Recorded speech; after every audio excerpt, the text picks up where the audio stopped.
பீஷ்மரோட உபதேசம் தொடர்ந்துச்சு. தருமன் பீஷ்மரை பார்த்து கேட்டான், பெண்களை குற்றங்களிலிருந்து காப்பாற்றுவது அப்படிங்கிறது நடக்கக்கூடிய காரியமா இல்லையான்னு. அதுக்கு பீஷ்மர் சொன்னார், சொல்லினாலோ தண்டனையினாலோ பெண்களை திருத்தி அடக்க முடியாது. அதுக்கு உதாரணமாக முன்காலத்தில் விபுலருங்கிற பிரம்மச்சாரி தன்னோட குருவோட மனைவியை ஒழுங்குமுறை தவறாமல் காப்பாற்றின நிகழ்ச்சியை விளக்குனார். தேவசர்மா அப்படின்னு ஒரு ரிஷி இருந்தார். அவரோட மனைவி பேர் ருச்சி. அவளோட அழகை பார்த்து இந்திரன் அவன் மேலே ஆசை வச்சா. இது தேவசர்மாவுக்கும் தெரியும். ஒரு முறை ஒரு பெரிய யாகம் நடத்துறதுக்காக தேவசர்மா தன்னோட இடத்த விட்டு இன்னொரு ஊருக்கு போக வேண்டிய அவசியம் வந்துச்சு.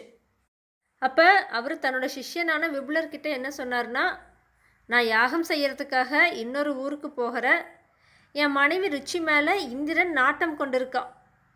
நான் இங்கே இல்லாதப்ப அவன் தவறான முயற்சியை எடுக்கக்கூடியவன் தான். அதனால் நான் வேறு ஊர் போகிற இந்த நேரத்தில் நீ தான் என் மனைவியான ருச்சியை இந்திரன்கிட்ட இருந்து காப்பாற்றணும் அப்படின்னு சொன்னார். குருவோட இந்த கட்டளையை விபுலர் ஏற்றுக்கிட்டார். குருவான தேவசர்மாவும் யாகம் நடத்துறதுக்காக வேறு ஊருக்கு போயிட்டாரு. குருவோட மனைவியை இந்திரன்கிட்ட இருந்து எப்படி காப்பாற்றுறது அப்படிங்கிற தீவிர யோசனையில் விபுலர் ஆழ்ந்தார். ஒரு முடிவுக்கும் வந்தார். இந்த பெண்ணை காப்பாற்ற எனக்கு இப்போ ஒரே ஒரு வழி தான் இருக்குது.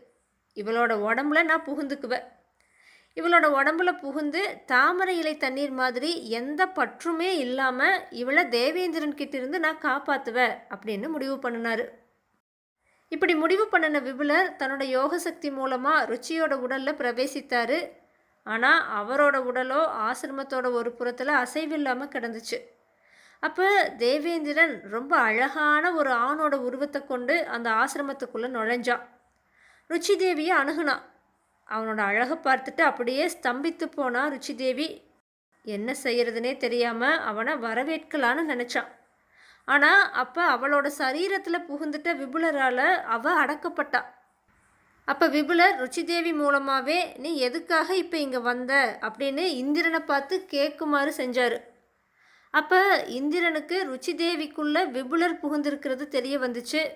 பெரும் தவம் செஞ்சிருக்கிற விபுலரை பார்த்தப்ப அவன் நடுநடுங்கினான். ருச்சியோட உடலை விட்டு தன்னோட உடலை அடைஞ்ச விபுலர் இந்திரனை பார்த்து ரொம்ப கோபமாக பேசினார்.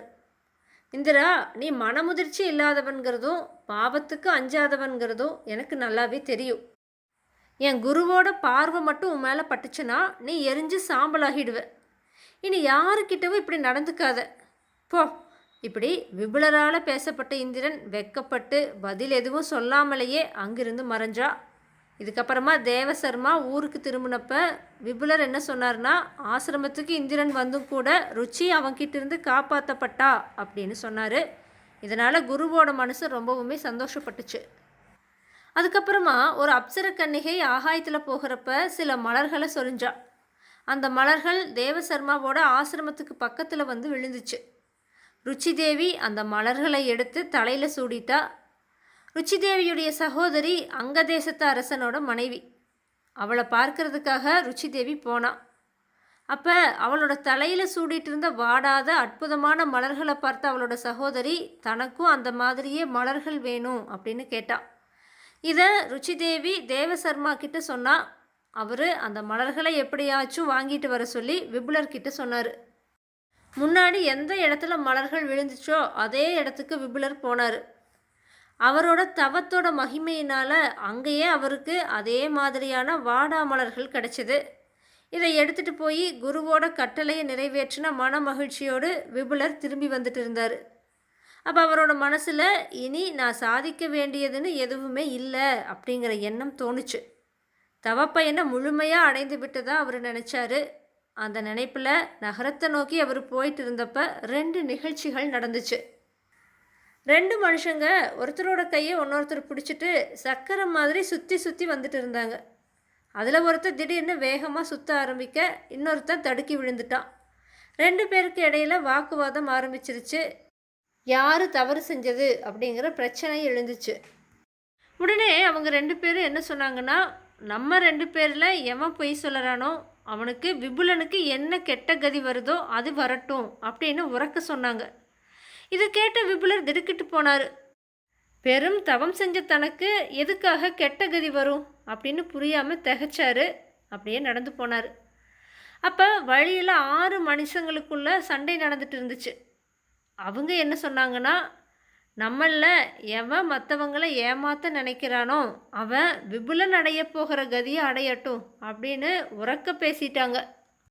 இந்த 2 நிகழ்ச்சிகளிலுமே தவறு செஞ்சவனுக்கு உதாரணமாக தானே காட்டப்படுறத நினச்சி மனசு வருத்தப்பட்டார் விபுலர். ரொம்ப யோசனை பண்ணி பார்த்தாரு.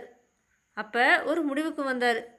இந்திரன் கிட்டிருந்து குருவோட மனைவியை காப்பாற்றுறதுக்காக அவனோட உடலில் நான் புகுந்த விஷயத்தை என் குரு கிட்ட நான் சொல்லலை. இந்த ஒரு பிழையை தவிர நான் வேறு எந்த தவறையுமே செய்யலை. அதனால் இதுக்காகத்தான் தவறு செஞ்சவனுக்கு உதாரணமாக நான் காட்டப்படுறேன். இதுக்கு பிராயச்சித்தம் தேடியே ஆகணும் அப்படின்னு தீர்மானிச்சுக்கிட்ட விபுலர் தான் பெற்ற மலர்களை கொண்டு வந்து குரு கிட்ட கொடுத்து அவரை வணங்கி நின்னார். அப்போ தேவசர்மா அவரை பார்த்து பேசினார். வழியில் முதல்ல 2 பேரையும் அதுக்கப்புறமா 6 பேரையும் நீ பார்த்தியா? என் மனைவி ருச்சி தேவிக்கு உனக்கும் மட்டுமே தெரிஞ்ச விஷயத்த அவங்க பேசுனாங்களா அப்படின்னு கேட்டார். விபுலர் அப்படித்தான் நடந்துச்சு அப்படின்னு சொல்லி அந்த மனிதர்களெல்லாம் யார் அப்படின்னு குரு கிட்ட கேட்டார்.